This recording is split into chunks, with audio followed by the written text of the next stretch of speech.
So, chapter 2 of Tractor Ballet Gone Bad. In the weird moment of weightlessness, as the rear wheels crested the lip and accelerated backwards, I slapped the kill switch with my left hand and plunged the control lever for the blade down with my right.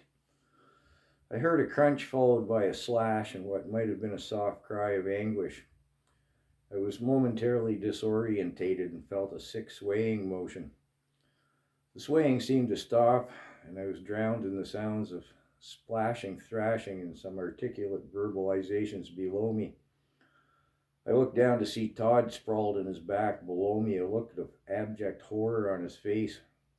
I watched awestruck as he tried to crawl away backwards on his elbows, but his efforts were futile as he was half in and half out of the ice. His face still contorted in horror, he managed to roll over, crawl frantically away, and then scramble to his feet and dash 20 feet or so up the ravine. He stopped, spun, and briefly did what I call the dance of going nowhere. His panicky jig ceased. He looked at me and burst into wild laughter. This seemed peculiar to me and also served to piss me off. "What in the hell's so funny to you, fat boy?" I barked. "You," Todd gasped. "Look at you perched up there." "Where?" I asked, dumbly, not yet certain as to my surroundings. Needless to say, that set Todd off again. "Look at you, you've got eyes as big as saucers." About this point, I was becoming aware of my surroundings. The tractor was standing straight up and down. The front wheels were leaned against the bank of the ravine. Its rear wheels hung freely in the air. The blade had punched through the ice and was submerged and out of sight. How I'd become perched up on the hood, I had no idea. Todd continued to howl in glee. "Oh, for sakes," I called. "Do you think you can pull your shit together long enough to see if this rig's stable?" Yeah, sorry," he chortled as he made his way over. "Hard to say. Does it feel stable?" Motivated in no small measure at this point, in my desire to strangle Todd, I awkwardly descended. Attaining ground level, so to speak, and looking up at the tractor leaned against the bank gave me an appreciation of how it must have appeared to Todd, sprawled in his back, looking up at it. I decided maybe I wouldn't strangle him. Todd and I spent most of a good half hour or more tossing ideas back and forth on how we could extricate the tractor. While I was grateful to Todd for his concern regarding this matter, I was growing increasingly frustrated and trying to change his orientation towards our plight. Said plight being, we were trapped in the ravine, as surely as what the tractor itself was. The ravine, while sheltering us from the severity of the winds, was nonetheless what anyone would refer to as comfortable. Todd, who had soaked his backside and arms from his hands to elbows, finally admitted defeat, if only temporarily, and that it was time to turn our minds to the matter of departure. He also announced he was about half frozen. Torn between being grateful he'd finally switched orientation and a mad desire yet again to strangle him, I politely inquired as, "How in the do you propose we're supposed to accomplish that, Einstein?" Nonplussed, he replied, "Well, we simply climb out." I retorted, "Well, that'll be fine and dandy had I not neglected to stow our alpine climbing gear or board the tractor before we set off." "Oh, stop being negatively," he blithely replied. "I'm being realistic, Todd," I answered back, waving my arms about. "You tell me then, where do you propose our first attempt at climbing out should be?" Todd, for the first time, he'd been orientated on the tractor, had a serious look about at our surroundings. "Well, Einstein," I said, my voice dripping sarcasm, "are you getting the picture now?"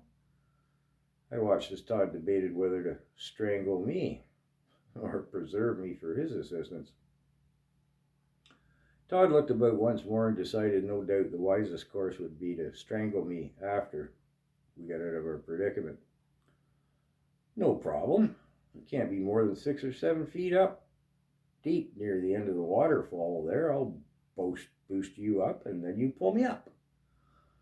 I pointed out the overhang of ice and the insurmountable degree of slope that the opposite of the ravine from which we'd entered possessed.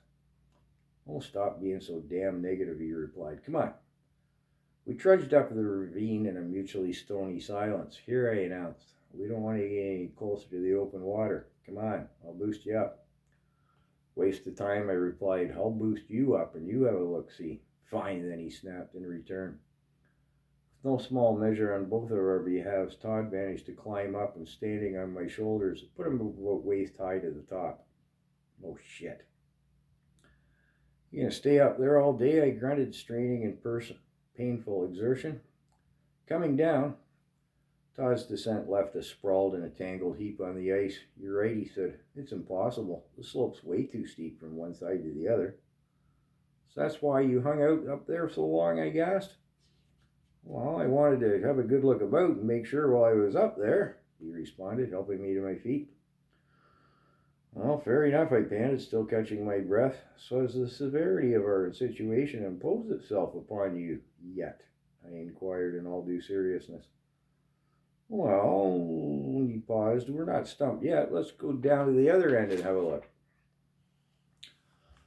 "Well, sure," I replied, "but I'm afraid you're going to like it down there a whole lot less than up here." "Oh, you're not going all negative on me again, are you?" Todd said with a grin. "Oh, hell, Todd, I wish I was. Follow me." We took our time walking down the ravine, searching in vain for a chink in the armor of our icy confines. "Not much in the way of hope along here," Todd stated as we came to the dog leg at the end of the ravine. "Nothing for it, but we have to cross the pond." Still in motion, I said, "You're not really going to like this, Todd." Negative, no. The sight in front of us was truly frightening to behold. Todd turned towards me and with wide eyes danced a couple of feet away, no doubt to separate our weight load on the ice. Turned back toward what lay before us and retreated a couple of more steps backwards. He even forgot to curse, he was so awestruck. "Scott." "Yeah, it's even worse than I thought it'd be, Todd." We stood looking at a 40 feet round, churning black maelstrom. Chunks of ice and various flotsam whirled madly about, only to disappear under the sick gray ice covering the pond. To our right, the wall of the ravine had risen to a towering 13 or 14 feet in height, and the raging waters had undercut it to an unknowable depth. To our left, the ravine ended abruptly at what we always referred to as the Old Spring. In reality, it was an old dug well that nobody in their right mind had gone anywhere near in the last decade. Erosion was consuming it, and it was now part of the horror that lay before us. In silent mutual consensus, we retreated further yet again up the ravine. Neither of us taking our eyes off the menace that lay before us the whole while. Todd found his voice first, but it was shaky. "How deep do you figure that is?" I studied it a while before I responded. "Too deep." "How deep is too deep, you figure?" Todd asked quietly. "No, I don't know. Do you think it'd keep your feet under there if you were in there any more than 3 feet deep?" I asked. Todd didn't answer for a while. "Not likely," he finally responded. "Look there where the water's undercut the side. How deep do you think it is there?" Todd studied it for a bit and then answered, "Too deep. Let's get the hell away from here. That's terrifying me." I'm sure Todd studied the walls of the ravine on our solemn retreat with renewed intensity. I know I did. We huddled by the tractor and struggled to get a couple of smokes lit. "Sorry, Scott," Todd apologized. "I didn't realize we were in as tight a bind as this."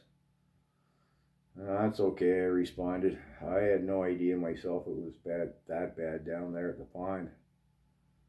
"That's some serious scary shit down there, Scott. I don't want to go back down there again. We got to figure another way out." "Now, you get no arguments from me."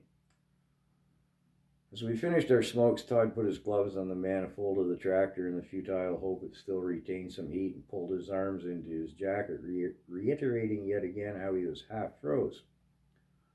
"Do you think Ernie's left for the hotel yet?" he inquired. Ernie and Diane lived in the house up the top of the field. More on that as we get to it. Do you think Ernie's left for the hotel yet? He inquired. How would I know? Well, why don't you climb up and have a look? He suggested, thrusting his chin at the tractor. Why? What do you got in mind? I asked. Well, the plan's not complete. I'm still working on the details. Right. Something tells me you started hatching this plan before you pulled your arms out of your sleeves, I said. Moot point, he replied. How's that? I asked. You're the one who has to go up the tractor. You weigh a lot less than me, he answered, grinning. Besides, I don't have any arms. Todd continued on before I could respond. Don't worry, I'll keep an eye on the tractor. If it starts to shift, I'll tell you which way to jump.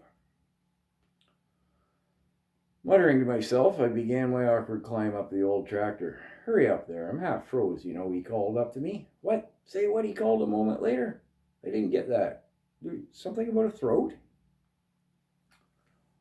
Now, the front grill of the tractor proved to be a handy platform almost level to the top of the ravine, and peering into the wind, I could see nothing had changed up at the house. Getting back down the tractor proved to be even more awkward than going up. Both the car and the truck haven't moved, and I don't see any other vehicles about, I reported, happy to be off the dubious stability of the tractor. What's the plan? Well, if both the car and the truck are still there, then it's a safe bet Ernie's still at home, right? Todd said exuberantly.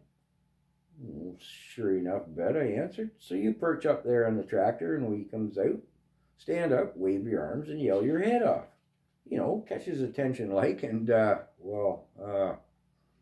Todd came to a stumbling stop under my murderous glare.